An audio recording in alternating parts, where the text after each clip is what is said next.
our fifth contestant, Mariana Pascal. Local English or Standard English? Local English or Standard English? Mariana Pascal.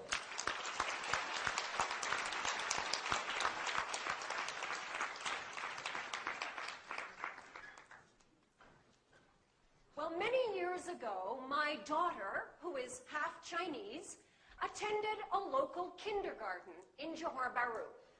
And I remember one day I went to pick her up, and she came running up to me, and she said, "Mommy, what's this?" I said, "I don't know, ask your teacher." She turned and she said, "Teacher, this what, ah?" I said, "What did you say?" She said, "Oh, Mommy, that's Malaysian English."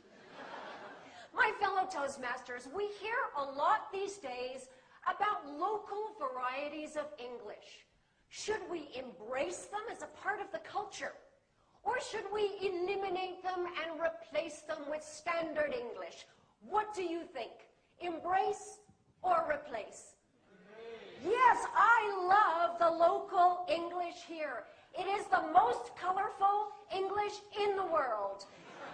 I especially love your crazy two-word phrases. Where, got. Also can. See first. See how. It's so unique. And frankly speaking, I do not think that it is possible to eliminate local English because linguistic habits are very difficult to break. Am I right? Yes. Now, throughout my entire marriage, my Chinese husband has been saying, "Get down from the car." And I've been saying, "Honey, we're not on the car, so we can't get down. We're in the car, we get out."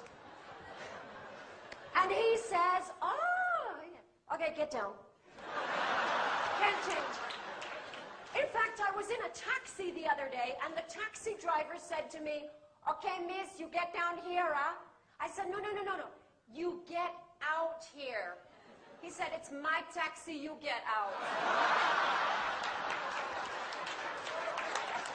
I think the important thing is that whatever English we speak, Malaysian English, Canadian English, Indonesian English, Bruneian English, that these days we be understood by people from other cultures. Am I right? I have to tell you, sometimes your local English is a little bit difficult for foreigners to understand. I will give you an example. Now, when I first came to Malaysia, I went to a teachers' conference in KL. And at the end of the day, I said to a local teacher, I said, "Excuse me, I'd like to go back to the hotel now. Do you know where I might find a taxi?"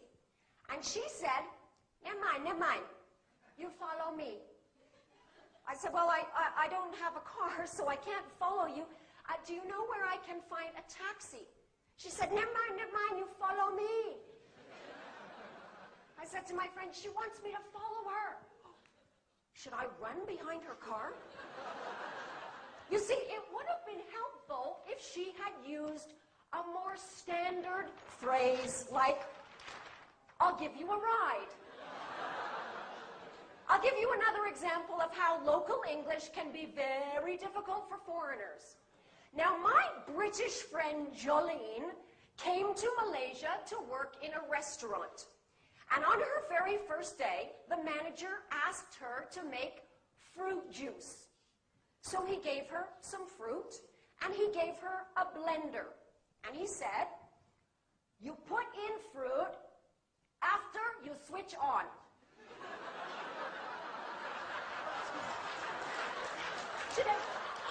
Excuse me, I put in the fruit after I switch it on. He said, "You put in fruit after you switch on."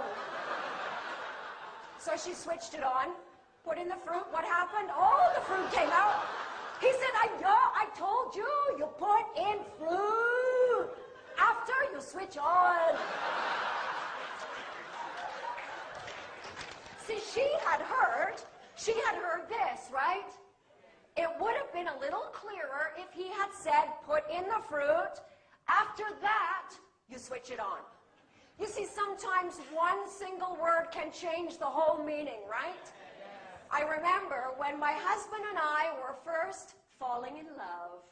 I remember this one evening that was so romantic. Now, my husband's English was not very good at that time. And this was the night he was going to propose. We were dancing. It was so romantic. We just looked at each other, and he said in the most gentle voice,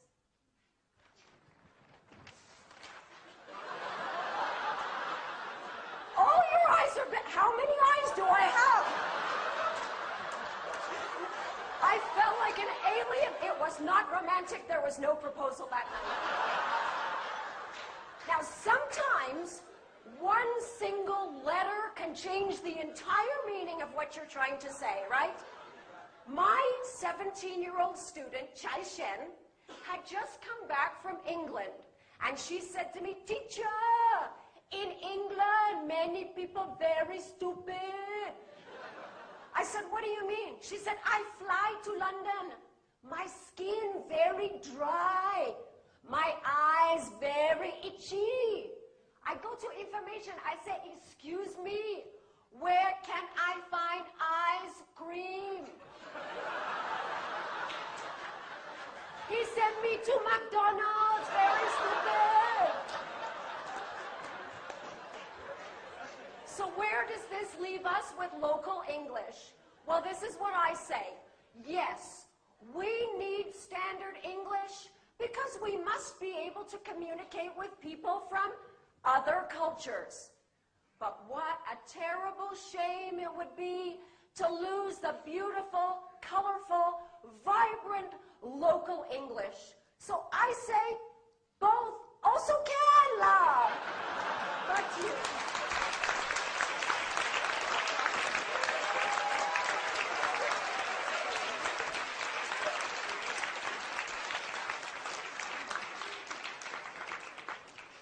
Please observe 1 minute.